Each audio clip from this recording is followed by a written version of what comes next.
Yeni katılanlar için tekrar geliyoruz. Ardından Binevler Postanesi'nden sağa dönüp Rasaf yoluna geçiyoruz. Tramvay yolu istikametini takip ederek gruptan ayrılmayarak turu tamamlamak hedefimiz.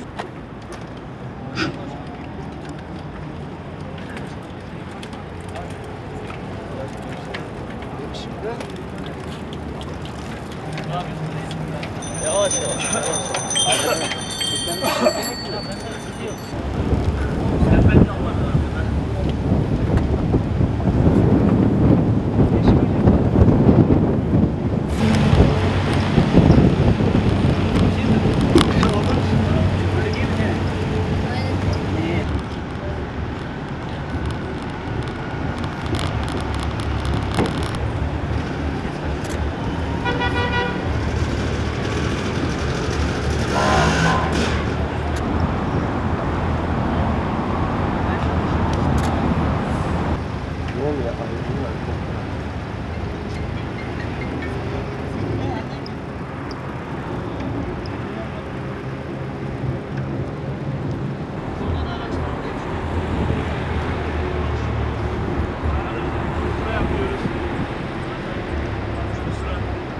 Selamünaleyküm.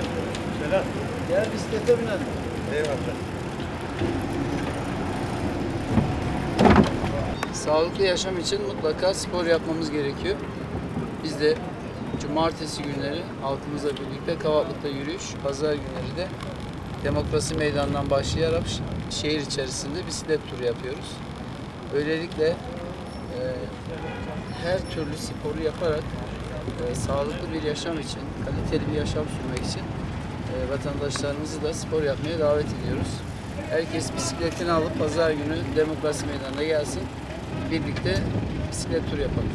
Şimdi ben normalde işe araçla gidiyorum ama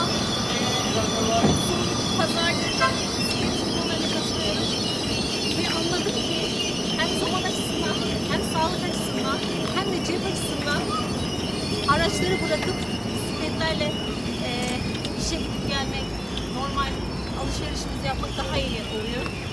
Bundan sonra da işe her sabah bisiklete gidip geleceğim. Kendimi daha iyi hissediyorum. Bacaklarımın, kollarımın daha iyi güçlü olduğunu hissediyorum.